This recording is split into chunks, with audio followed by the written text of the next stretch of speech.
Hey y'all, Daniel Aaron here, your guide to vibrant living. Please pardon that I'm so backlit. I'm in the dark.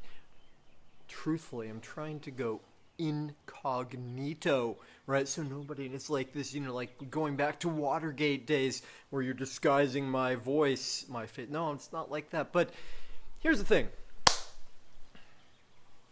A long time ago, when I was in college, Tabby's here. Hey, Tabby. Awesome. When I was in college in Virginia, one day my girlfriend came home and she said, "My professor was talking about you today." I said, "What?" Right? And she was in some kind of political class. I forget what the class was. Like 300 people in this big class, James Madison University. And I was like, "What are you talking about? Your professor didn't even know me." And she said, "He saw your car in the parking lot." I had a 1984 Honda Prelude, and I don't know if you know those cars. They had the sort of flat back to it, and I was really quite hippie in those days, so I had a lot of bumper stickers on there, and one of them I had put right on the paint of it. Hey, Pierre, welcome. I had put right on the paint flat of it, and it was a white sticker. In red letters, it said, "Question authority," right?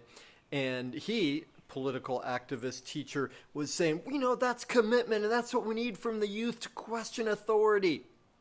Well, I kid you not, only a week later, in that very same parking lot, for no reason that I could discern, my car got a boot on it. Now, if y'all don't know what a boot is, that's like this big lock on the wheel that means you can't drive it unless the authorities come and unlock it. So, I had to follow instructions. I went to the local police department.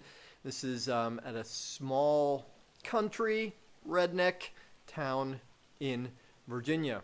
And I go in there and I'm, thinking, what's going on? And I ask the guy there, what's happening, and there's just one police officer working there, and he looks at it and he goes, "Oh yeah," just like this. He goes, "You want question authority? You gonna get burned." At that point, I felt inside me a great sense of indignation and rage. Thank goodness I was able to quell that enough in the moment to swallow my pride, my indignation, and realize that were I to let that out, things would get worse. So I paid the $200 fine for no reason and left.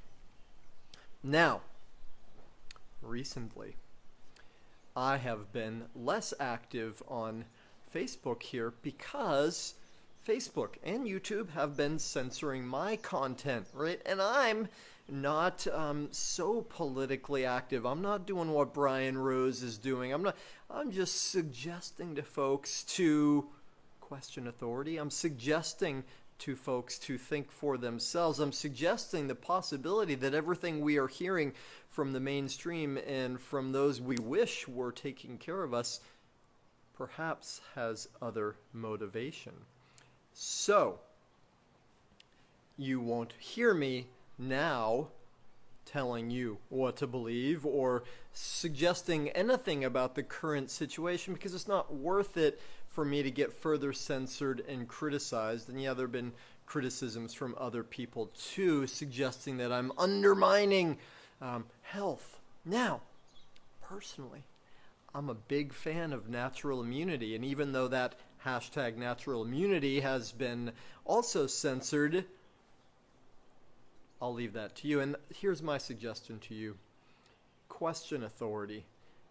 It's your duty, it's your responsibility, it's your possibility for creating health, vibrancy in your life. Without that, you're not going to be able to have an extraordinary life. You can't have an extraordinary life by farming out your own well-being financially or mentally or spiritually. your health. None of that can be farmed out, as in you can't defer to any other authority to lead you in that way. You have to, and I would say think for yourself, but feel for yourself. Tune into something bigger. Now, if you are looking for some alternative sources to the mainstream media right now, I highly recommend the Dollar Vigilante, right? The post from a couple days ago, phenomenal, including curating a lot of great material coming forward. I recommend The Amazing Polly, and I know some of it's disturbing. Check this out. I am reading Malcolm Gladwell's, I think it's his most recent book, Talking to Strangers, and he goes through the cases in there of Nasser and Jerry Sandusky and Bernie Madoff, right? Some of these more recent big scandalous things, right? Whether that was sex crimes or the financial thievery that happened in 2008. Well, one of the common themes that we see through that is humans have a default to truth. Now, we've been talking about it as cognitive dissonance, as in if something conflicts too much with what we naturally believe, what we've been led to believe, what we've been conditioned to believe, or what's uncomfortable for us, we just tune it out and we go for confirmation bias and pay attention to information that confirms what our current worldview is.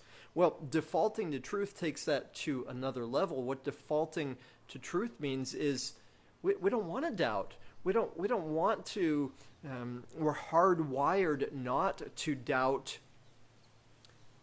Not just authorities, but we're hardwired not to doubt others because it's a lot of work. Now, some people are more that way. They're skeptical. They're analytical. They're cynical even. And I'm not suggesting we need to go that way. I am suggesting, though, right now, it is incumbent on you, on us, to tune in and really get smart about what's going on. So yeah, Brian Rose in London Real, incredible content that he's putting out right now, post him being censored ridiculously, right? Also really worthwhile, RFK Jr., Robert Kennedy Jr., and the information that he's putting forward related to vaccines, right? What else? The Amazing Polly, you can look her up, the Dollar Vigilante, some really powerful information coming out.